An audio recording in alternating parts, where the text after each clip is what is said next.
네, 폼페이오 미 국무장관의 방북 취소가 파장을 일으키고 있습니다. 북한 비핵화 논의는 물론 우리 정부의 대북 정책에도 영향을 미칠지 관심인데요. 이 폼페이오 장관의 방북 취소를 둘러싼 한반도 정세 문제에 대해서 조금 더 자세히 짚어보겠습니다.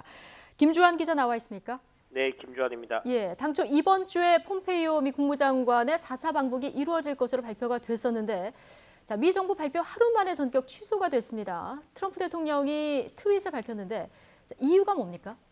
네, 겉으로 드러난 것과 속내가 좀 다릅니다. 사실상 그런데 일맥상통한 면이 있는데 일단 겉으로 보면 트럼프 대통령의 이야기를 보면요. 북한의 비핵화의 진전이 부족하다.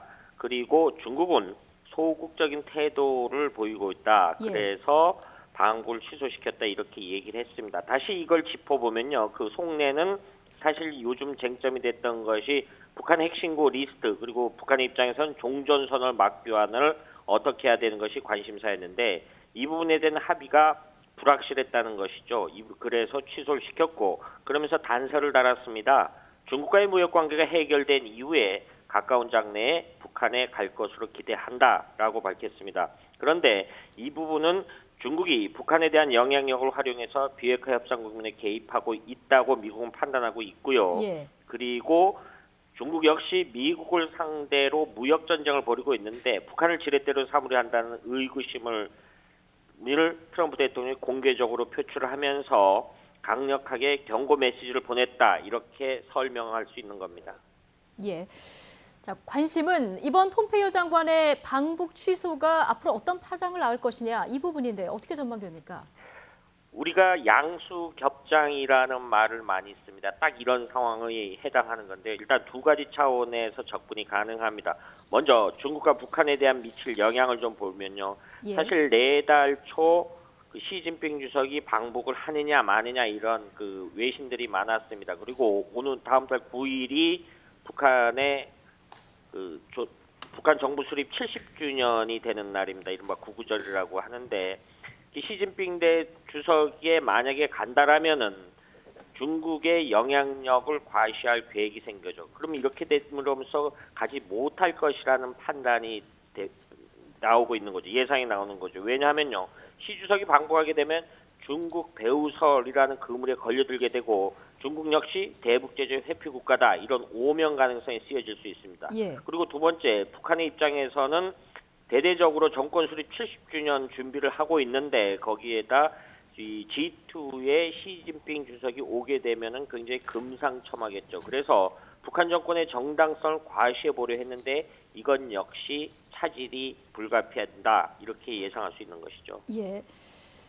자, 무엇보다 우리 정부에 어떤 영향을 미칠까 이 부분도 관심인데 이 대북 정책 영향 어느 정도 있을까요? 사실 이번에 폼페이오 장관의 방북 취소도 악재라고 볼 수 있습니다. 일단 오늘 아침에 주식시장에 남북경협주 관련주들이 일제히 하락세를 보이지 않았습니까? 그 정도로 예민한 건데 일단 우리 정부는 북미 회담을 갖고 그러니까 폼페이오 장관의 방북을 통해서 북미 회담을 가지고 그 다음에 시진핑 주석이 만약에 방북하게 되면은 북중 정상회담 그리고 9월 중으로 예상되어 있는 평양 3차 남북정상회담 이런 순서로 가게 되려면은 다음 달 말쯤 유엔 총회에서 종전 선언을 할 수 있지 않겠느냐 이런 구상이 있었던 것이 사실입니다. 그런데 이것이 삐걱거리기 시작했다는 거죠.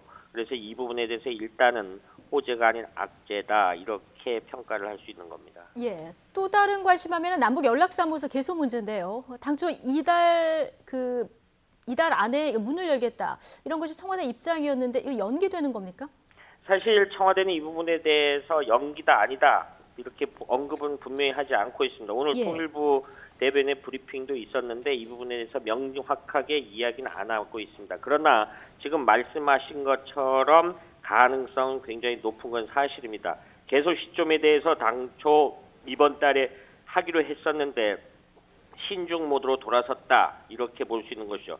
청와대 김의겸 대변인의 브리핑 내용으로 그걸 관찰할 수 있는데요. 김의겸 대변인은 어제 한미 정부가 상황 인식을 위해 긴밀히 소통하고 협의하고 있다. 그런 구도 속에서 남북 연락사무소 문제도 논의될 것이다 라고 이야기를 했는데요. 오늘 아침에는 폼페이오 장관의 방북 취소가 남북연락사무소에 영향이 없다고 할 수 없다. 그래서 영향이 어느 정도 미칠 것이다. 이렇게 말했습니다. 그래서 앵커께서 말씀하신 것처럼 일단 우리 정부는 이번 달에 어떻게 하든지 북한과 협의를 해서 문을 열겠다라는 입장이었는데 결론적으로 다소 이 문제가 연기될 것이다라는 판단이 아주 강한 거죠. 그래서 다음 달로 넘어가지 않겠느냐 이런 예상을 해볼 수 있는 겁니다. 예.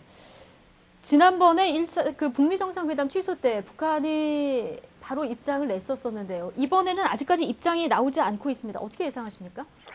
북한이 지금 특히 북한 외교 당국은 굉장히 큰 고심을 하고 있을 겁니다. 이 문제가 지금 말씀하신 것처럼 지난 5월 2차 때는 사실은 그 최선희 북미국장이라든가 북한의 외무성 부상이라 이런 사람들이 볼턴 보좌관 이런 사람들을 좀 강하게 비난을 했어요. 이런 부분에 대해서 트럼프 대통령이 그 공개 서한을 통해서 정상회담을 전격 취소시킨다고 발표를 했죠. 그러니까 그 다다음 날인가 바로 북한의 외무성 제1부상 김교관이라는 사람인데 이 사람 명의의 담화를 통해서 사실상 유감을 표명했습니다.